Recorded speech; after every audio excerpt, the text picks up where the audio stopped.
Alors, imaginez un peu, en France, bientôt, chaque facture, vraiment chaque facture, va devenir un lien direct avec l'administration fiscale.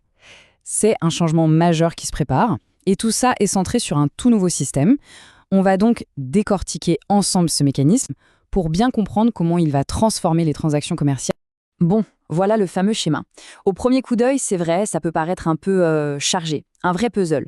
Mais pas de panique. L'objectif ici, c'est justement d'assembler chaque pièce une par une jusqu'à ce que l'image complète devienne parfaitement claire. En fait, pour vraiment saisir l'impact de ce système, tout se résume à ces deux questions. Qui sont les joueurs et comment interagissent-ils? Une fois qu'on aura répondu à ça, eh bien, toute la logique de cette nouvelle ère numérique deviendra évidente. Alors, avant même de suivre le voyage d'une facture, il faut d'abord faire connaissance avec les personnages principaux.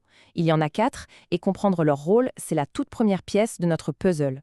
Tout commence ici, avec le fournisseur. C'est l'entreprise qui crée la facture. C'est vraiment le point de départ de toute l'information qui va ensuite circuler dans le système.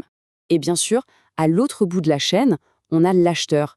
C'est la destination finale de la facture.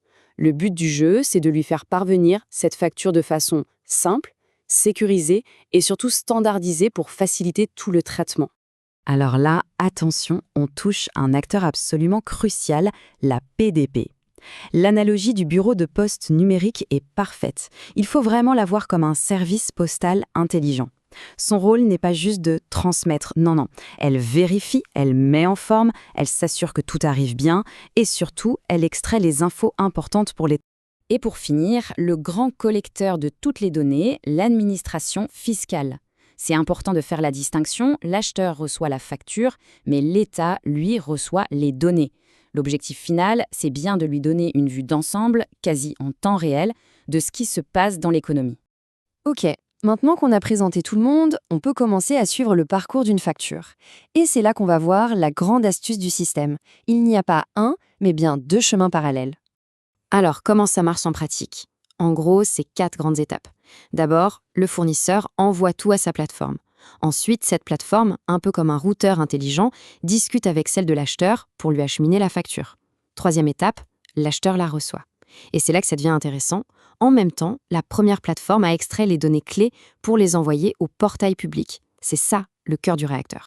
Si on retourne sur notre schéma, on peut visualiser ça très clairement. Regardez bien le flux du haut. Fournisseur, PDP, une autre PDP, et hop, l'acheteur. Ça, c'est le flux des factures, une communication purement commerciale, mais qui passe maintenant par des intermédiaires agréés. Et maintenant, le deuxième chemin. On voit bien cette flèche qui part vers le bas depuis la première PDP. Eh bien, voilà le flux des données. Pendant que la facture continue sa route tranquillement vers l'acheteur, une copie de ces informations essentielles prend une autre direction, tout droit vers les acteurs publics. Voilà, c'est ça la fameuse dualité du système, résumée ici de façon très claire. D'un côté, le flux commercial, entre entreprises. De l'autre, le flux fiscal, pour l'État. C'est la même facture, le même événement, qui déclenche ces deux parcours en parallèle. C'est ça qu'il faut retenir. Bon, on a vu que les données partaient vers l'État. Mais où exactement? Elles ne sont pas juste envoyées en vrac, elles convergent toutes vers un point névralgique du système. Regardons ça de plus près. Juste avant d'arriver à destination finale, il y a cette étape, le concentrateur de données. Son nom est assez parlant. Son job, c'est de récupérer toutes les infos qui arrivent de toutes les PDP, de les mettre en ordre, de les standardiser, pour ensuite les transmettre en un seul bloc, propre et consolidé. C'est un peu l'entonnoir du système. Mais au fond, pourquoi mettre en place toute cette machinerie? Pour plusieurs raisons assez logiques. La première, c'est de pouvoir pré-remplir les déclarations de TVA. Ça permet aussi d'avoir un œil sur la santé de l'économie, en direct. Bien sûr, ça aide à lutter plus efficacement contre la fraude. Et l'idée, à terme, c'est de vraiment simplifier la vie administrative des entreprises. Ok, on a vu le comment, on a vu le pourquoi. Maintenant, la question la plus importante. Concrètement, qu'est-ce que ça change pour les entreprises? Quels sont les points à retenir?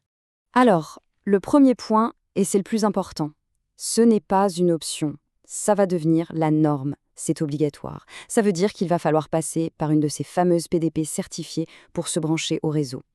La contrepartie, c'est que la facturation et les obligations fiscales vont devenir beaucoup plus connectées, beaucoup plus intégrées. Finalement, si on devait tout résumer en une seule idée, ce serait celle-là. Chaque transaction commerciale, même la plus simple, est maintenant directement branchée sur le système fiscal national. C'est un changement de philosophie complet. Et ça nous amène à une question de fond, pour conclure. Parce que la France n'est pas un cas isolé, loin de là. On voit cette tendance un peu partout dans le monde. La question qu'on peut se poser, c'est est-ce que ce modèle où l'État est connecté en temps réel à l'activité économique est tout simplement l'avenir de la fiscalité? C'est une question qui laisse à réfléchir.